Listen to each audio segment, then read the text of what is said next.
Subscribe now and press the bell icon. Never miss an update. Hello बच्चों, कैसे हैं आप लोग? चलिए, आज ये हमारी नेक्स्ट क्लास है। ये हमारी तीसरी क्लास है आज। आप जानते हैं ग्रामर के हम 2 क्लासेस पहले ही पढ़ चुके हैं आप लोग, जिसमें पहला हम लोगों ने पढ़ा लेटर, वर्ड्स और सेंटेंस। इसको पढ़े ही शॉर्ट में हम लोगों ने समझा। और आज हम लोग अगली क्लास की तरफ हैं, जिसमें आज का हमारा टॉपिक है, बोर्ड पे आप देखिए, parts of speech. Parts of speech आप लोग शुरू से ही पढ़ते आए हैं। आप लोग जानते भी हैं कि पार्ट ऑफ स्पीच है क्या, कितने टाइप्स के होते हैं, ये आप लोगों को पता होगा। लेकिन आज यहाँ हम पार्ट ऑफ स्पीच के, जैसे कि आप लोगों को हम पहले ही बताया थे कि इंग्लिश के हम एक पार्ट को, कोई भी पार्ट यहाँ पे छोड़ने वाले नहीं है। एकदम जड़ से लेके आज हम इंग्लिश सीखने चले हैं और इसी क्रम में आज हम पार्ट ऑफ स्पीच पे पहुंचे हैं। अब यहाँ से हम पार्ट ऑफ स्पीच को पढ़ेंगे और आगे कंटिन्यू रहेगी क्लास। तो चलिए पहले ये जानते हैं कि पार्ट ऑफ स्पीच होता क्या है। स्पीच, सबसे पहले ये जान लेते हैं स्पीच क्या होता है। स्पीच का मतलब होता है कलेक्शन ऑफ सेंटेंस।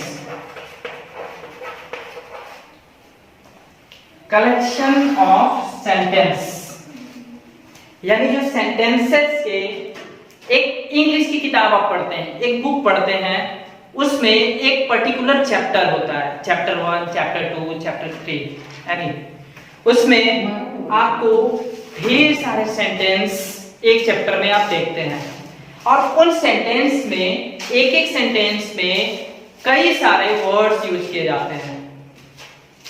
नहीं समझ में आया? चलिए देखते हैं, एग्जांपल से मैं इसको समझाता हूं। जैसे Ram is a farmer, he goes to field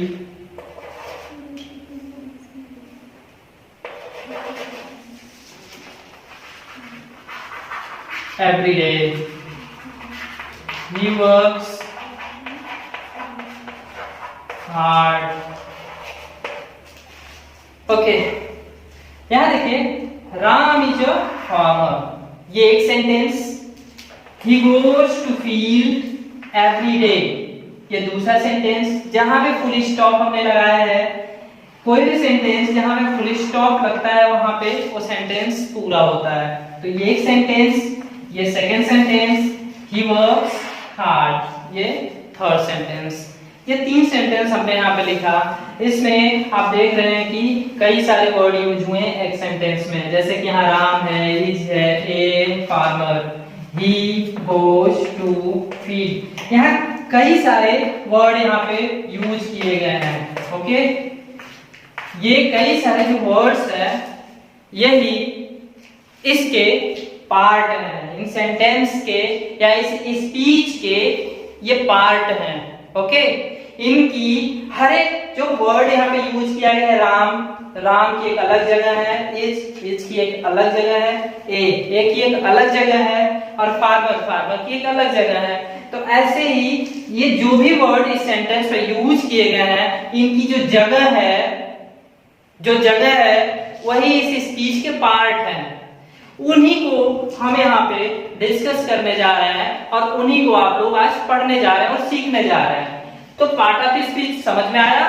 part of speech का मतलब कि जो ये सेंटेंस का कलेक्शन है, स्पीच का मतलब बता रहा हूं कि कोई भी सेंटेंस जो है, जो सेंटेंस हमने लिखा, इनका कलेक्शन स्पीच कहलाता है, लैंग्वेज कहलाता है। ठीक है, और उस लैंग्वेज के जो एक पार्ट होते हैं, यानी एक वर्ड होते हैं, वो उसके कहलाते हैं part.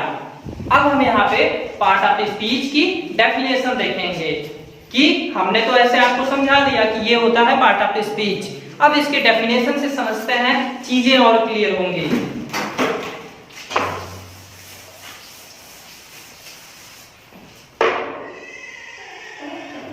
Definition,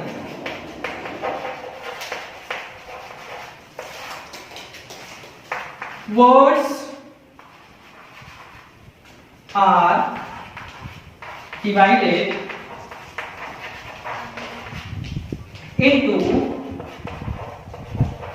various parts. Words are divided into various parts according to the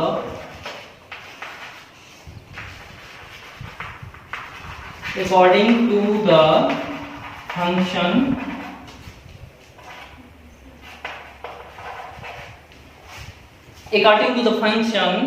they do in a sentence. They do in a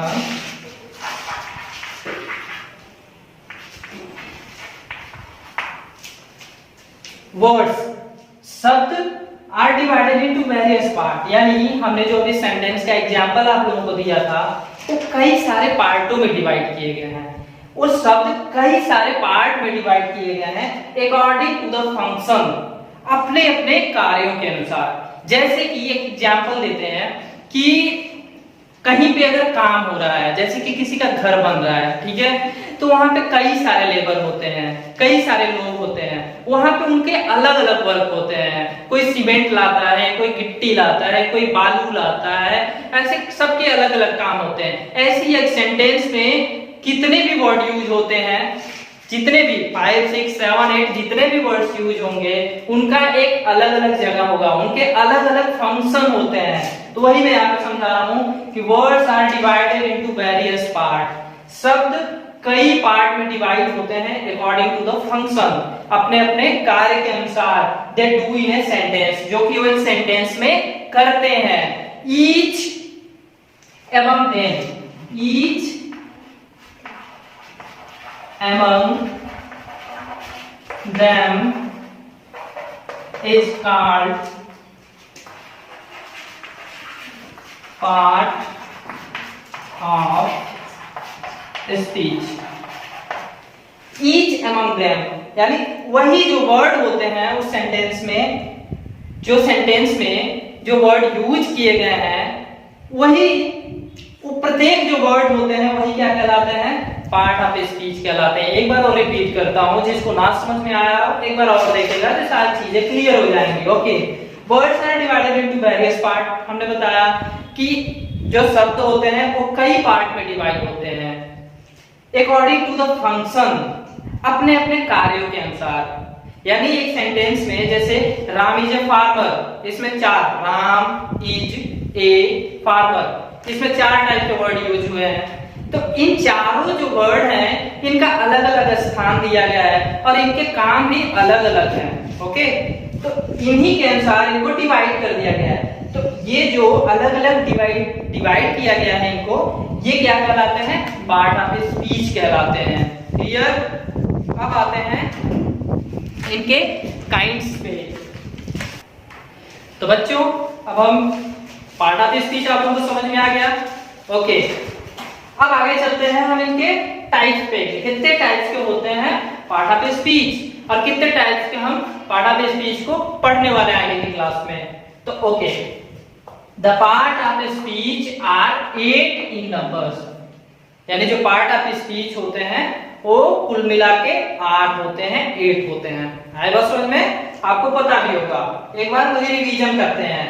noun first, second pronoun, third adjective, fourth verb, fifth adverb, six conjunction, 7 preposition, 8 interjection. ये आप लोगों को याद होना चाहिए। Okay, तो मिलते हैं नेक्स्ट वीडियो में नाउन के साथ, क्योंकि पहला जो पार्ट है स्पीच का वो क्या है, नाउन। Okay, bye bye.